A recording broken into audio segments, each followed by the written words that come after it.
आपने कहा कि इस देश में हिंदुओं की संख्या लगातार कम हो रही है। जी हाँ, 60 साल में हिंदू जो है इस भारत के भीतर अल्पसंख्या हो जाएगा। इसीलिए हमारा बार बार कहना है कि इस देश के भीतर कॉमन सिविल कोड होना चाहिए। सुप्रीम कोर्ट इस बार को 3 बार कह चुका है, इसको लागू करना चाहिए इस देश के भीतर। किस चीज से डरते हैं ये लोग सब? जैसे ये हमारे देश के भीतर जो जिहादी तत्व हैं उनको इनोसेंट बताना चाहते हैं, वैसे ही इस कानून को लागू करने में भी डरते हैं सब लोग। तो देश में क्या राज्य होगा?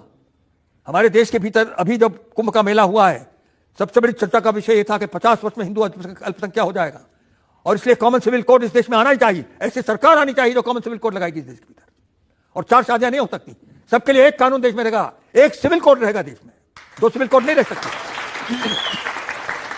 लेकिन अशोक जी की जो अल्पसंख्यक लोग हैं, जो मुस्लिम हैं, जो दूसरे संप्रदाय के लोग हैं, वो 4 शादी करें ये तय करने का अधिकार हिंदू समाज को तो नहीं दे सकते। अरे अल्पसंख्या है कौन? मैं तो ये पूछता हूं, अल्पसंख्या कौन होता है? कॉन्स्टिट्यूशन जब बन रहा था उस समय अल्पसंख्यक कौन होंगे मैंने पढ़ा उस सबको।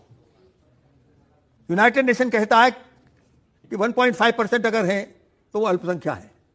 ये तो 30-30% है, 25-25% ये अल्पसंख्यक है कहां? इस देश के भीतर अल्पसंख्यक न तो ईसाई है न मुसलमान है, ये मैं कह सकता हूं। हां, हमारे देश के भीतर जैन ये अल्पसंख्यक हैं। वैसे तो देखा जाए तो हमारे यहां जितने संप्रदाय हैं सभी संप्रदाय अल्पसंख्यक हो जाएंगे। तो कम से कम 100 संप्रदाय तो ऐसे हैं जो सब अल्पसंख्यक हो जाएंगे, क्योंकि उनकी जनसंख्या 1% 2% होगी। तो इतने में तो सब अल्पसंख्यक हो जाएंगे। मगर जिनकी संख्या 25% हो गई, 15% हो गई, 10% हो गई, तो काय के अल्पसंख्यक है? यह अल्पसंख्यक हटना चाहिए। सब समान नागरिक हैं,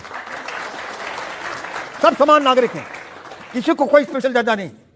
अब आपने एक और ऐसा बयान दे दिया जिसको लेकर कंट्रोवर्सी होगी। कंट्रोवर्सी मैं तो बयान इसलिए दे रहा हूं। आपको मालूम है इस प्रकार का हाईकोर्ट में एक जजमेंट आया कि उत्तर प्रदेश में मुस्लिम अल्पसंख्यक नहीं है। हाईकोर्ट ने जजमेंट दे दिया। ये जजमेंट आया है पीछे, उन्होंने कहा कि अल्पसंख्यक के लिए कोई मान्यता है, उस मान्यता में ये नहीं आते। तो अब इंतजार करेंगे अब इस पर और एक और विवाद खड़ा हो तो बहुत आवश्यक है ये विवाद खड़ा होना। हमारे देश में अल्पसंख्यक सब समान नागरिक हैं, किसी को विशेष दर्जा नहीं रहेगा इस देश में। आप बार बार कांग्रेस के लोग ये कहते हैं कि जो कुछ कहते हैं अशोक जी उसमें सोनिया गांधी पर बहुत हमला करते हैं, और ये उन्होंने कहा, उनका कहना है कि जिम्मेदारी के बयान नहीं है। जैसे आपने कहा कि सोनिया गांधी ईसाई धर्म के लिए काम करने वाली एक अंतर्राष्ट्रीय संस्था के लिए काम करती हैं। 30 दिसंबर 2010 को आपने कहा कि सोनिया गांधी भारत में क्रिश्चियनिटी का प्रसार करने के लिए आई हैं। 26 जनवरी 2011 को आपने कहा कि कश्मीर में जो मौजूदा हालात हैं और वातावरण दूषित हो रहा है उसके लिए सोनिया गांधी जिम्मेदार है। तो हर चीज के लिए आप सोनिया गांधी पर ही क्यों निशाना बनाते हैं? अरे भाई, वो हमारे बगल में एक ईसाइयों का चर्च है, बिल्कुल लगा हुआ है हमसे, और चर्च से लगा हुआ कुछ सेवा का क्षेत्र है उनका। आशा नाम का एक संगठन वहां काम करता है। जब सोनिया गांधी छोटे से स्थान पर जा सकती हैं, आशा नाम के एक संगठन के द्वारा जो काम चल रहा है वो ईसाईकरण का कार्य चल रहा है, तो फिर हम जब देख रहे हैं अपने आंखों से कि सोनिया गांधी आ रही है तो ईसाइयों के काम में लगे हैं वो, इसमें कोई शक और शंका नहीं है।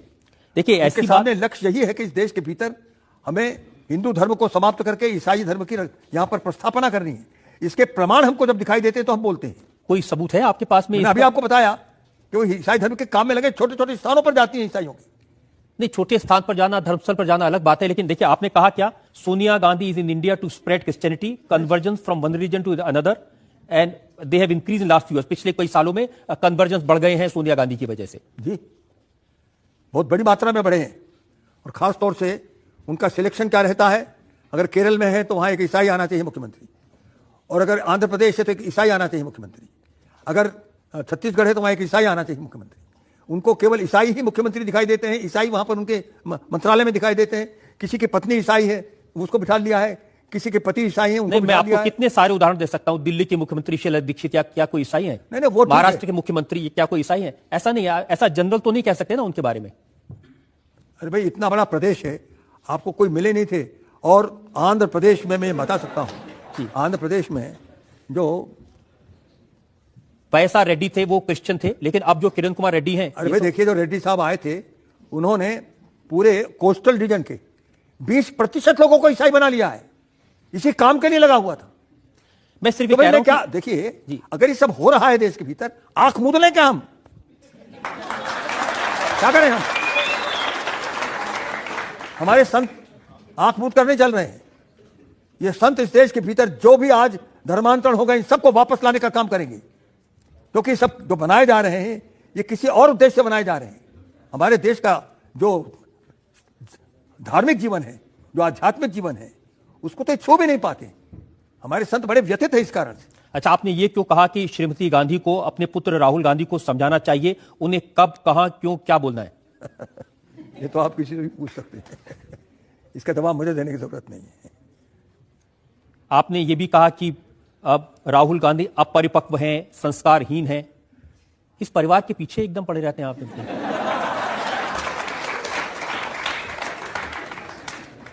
अब परिवार का राज यहीं तक था, ऐसा मेरा मानना है।